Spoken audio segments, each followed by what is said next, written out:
My bezel has now come back out of the pickle, so it's all nice and clean again. You can see that it is still a little bit misshapen, so we're just going to reshape that to fit the stone. Because the gallery wire is quite thin, hopefully we should just be able to manipulate it with fingers rather than having to use any tools. So I'm just going to squeeze that gently to start getting it back into a round. That's more round than it was. We'll just see how close that is to fitting onto the stone.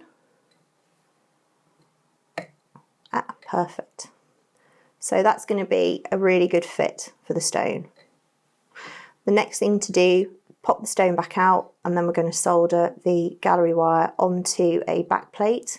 So this is 0.4mm sheet. You could use 0.4, 0.5, 0.6. Because this is very thin and it's quite small, you probably don't want to go much thicker than about 0.6. Because obviously at that point you then start to run the risk of melting your bezel wire. So I'm going to take the stone out and then we'll get it set up to solder. I can see that the base of the bezel isn't quite level, so I'm just going to quickly file that so that we get a nice even solder seam. If the two pieces of metal aren't touching, the solder's just not going to run properly and you'll just end up with a gap. Unfortunately, as much as we want solder to fill gaps, it just won't. So I'm just going to use the buff stick and just rub that across a few times. Just turn it so that you don't file down more of one side.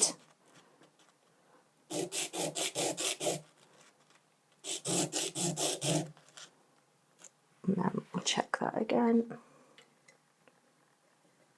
Still a little bit of a gap.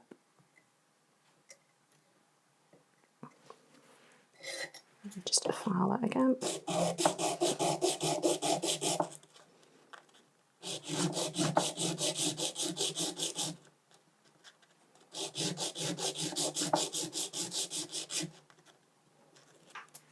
I'll just keep checking to see if that's going to... There's still a tiny weeny gap there. So what I'm going to do is actually colour the bottom of this in with a black Sharpie, and then what we'll be able to see is where when the entire of the Sharpie has been filed off, that should be a nice flat surface then. So I will just do that now and then we can refile that. These pens are one of the most useful things you can have in your studio because you can use them for multiple reasons.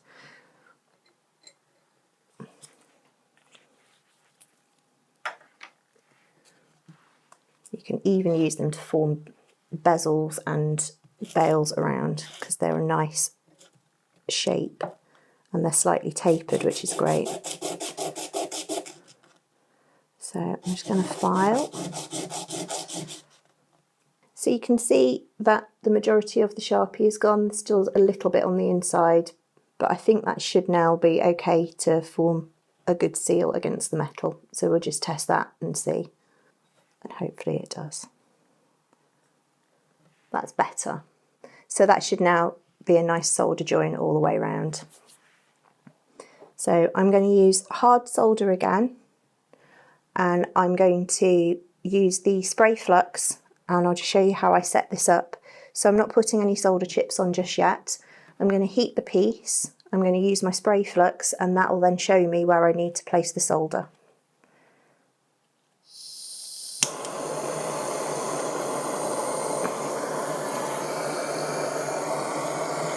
So we just start to heat gently. You don't need to direct too much heat at this point. You just need to warm the metal up. You'll see that the flux starts to go white as it hits the hot metal.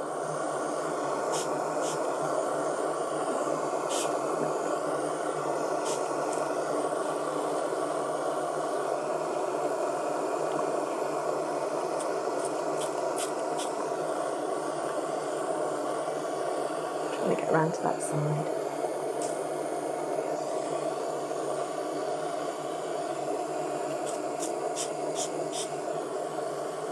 There we go.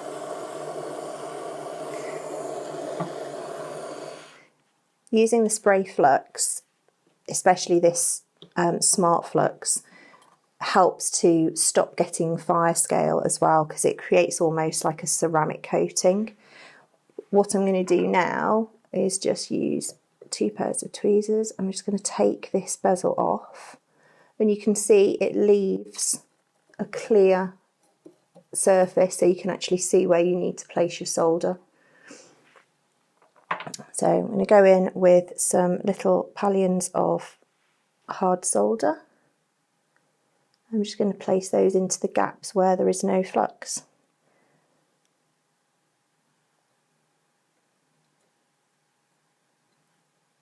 And then they should be lined up for the bezel to just sit on, rather than having to try and just guess. I'll just pop one more on, and that should be fine. Pop the bezel back on top, and that should sit onto those little solder pallions.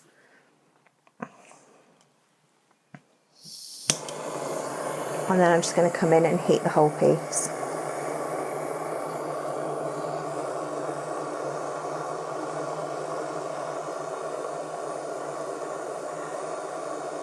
You want to direct the flame at the base, and you can see that it just starts to drop. Try and keep it away from the actual bezel wire, because that's quite delicate, especially the tips of the wire. So I'm going to aim around and onto the piece.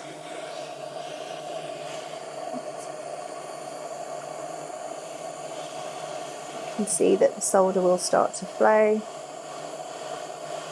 One piece there that I probably just need to press down slightly.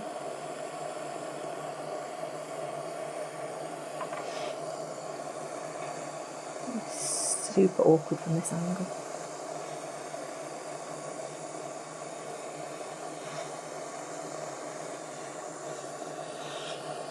You can see that the solder is starting to flow. There's a couple of places that it's not flowing. So I've just lifted this slightly so I can direct the heat underneath, and this should make it easier for the solder to flow. It's sometimes easier if you make a little nest out of binding wire. There we go. So you can see the solder started to flow there. So we can just use a pair of tweezers. Just be careful where you're directing your flame so you're not getting your fingers. And we just see the solder flow. You just see that sort of very shiny effect as the solder runs. There we go.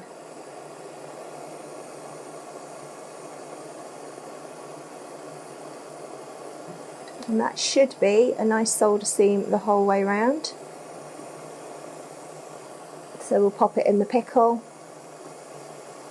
There we are, and get that metal nice and clean, and then we can pierce that out of the sheet. We've got the bezel and the back plate out of the pickle, and now I'm going to pierce out so that we've just got the bezel without the excess plate around it. I'm not too worried about the bits of discoloration. That will come off when we start to clean that up a bit later. So again, onto my bench pin. I'm just going to put a little bit more lubricant on the blade. And this is perfectly safe to get on your fingers. There's nothing in it that it's going to cause any issues, but I probably wouldn't put your hands in your mouth after you've done it. So let's just get this pierced out.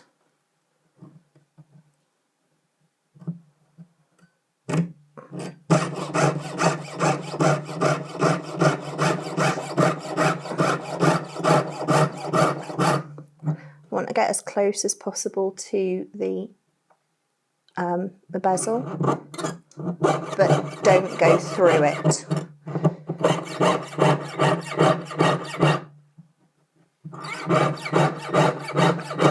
Again, just keep turning your metal and you'll find that your blade goes through a lot easier.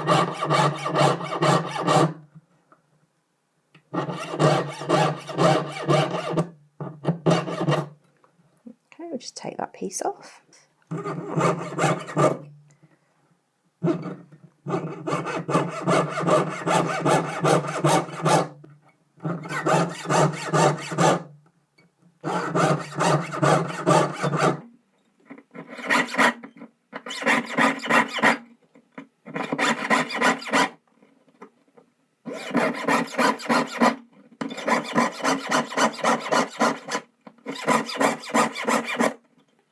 Okay, so there we've got the bezel on the back plate and we've sawed out the excess of the back plate. So all that's left to do there is to just clean up those edges with a file so that we've got a nice smooth join in between the back plate and the bezel. So again, I'm just using a cut to flat file. I'm going to brace this against my bench pin. I'm just going to file off the excess around the edges. Just want to use nice long smooth filing motion. Turn your piece. You can see that it's getting rid of those saw marks. That's a horrible noise.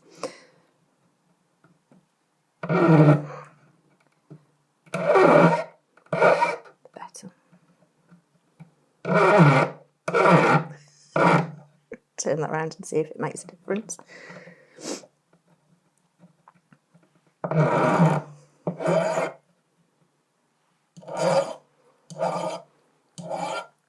Okay, because this is quite small, you can either brace it or you can probably just hold it in your fingers. But again, you just want to use nice long filing motions.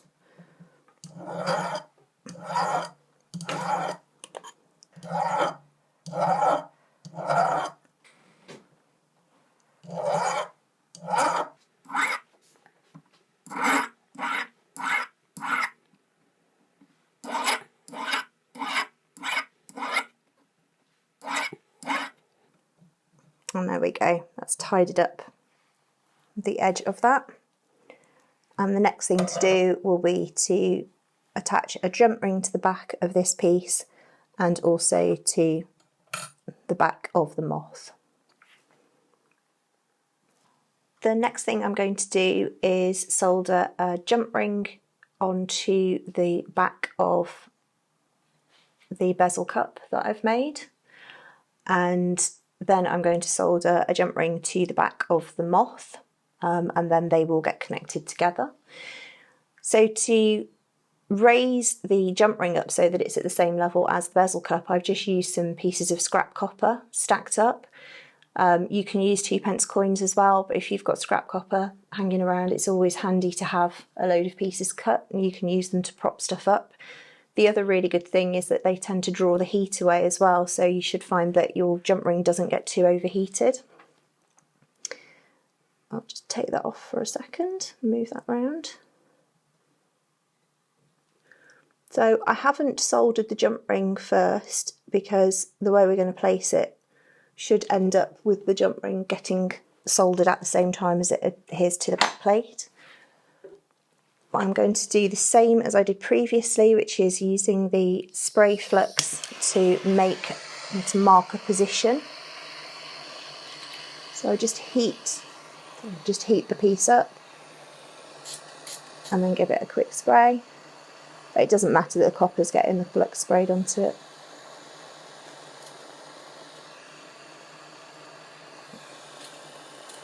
You see that go white. I'm just going to take the jump ring off for a second and pop some solder into that gap that you can see there.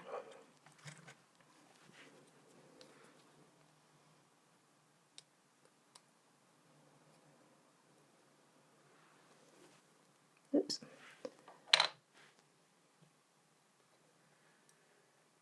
Should be good with just one piece.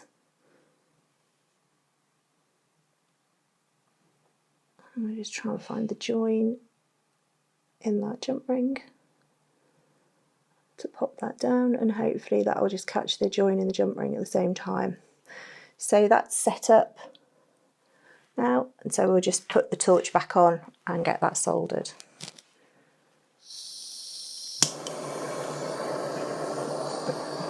So again, we're concentrating the heat mainly onto the back piece rather than the jump ring, because that's the smaller of the two, and the heat should start to transfer and the solder should flow. I'll just feather that heat across, and there we go. So that should be adhered. And we'll just pop that in the pickle to get that clean, and I'll move on to soldering the jump ring to the back of the moth.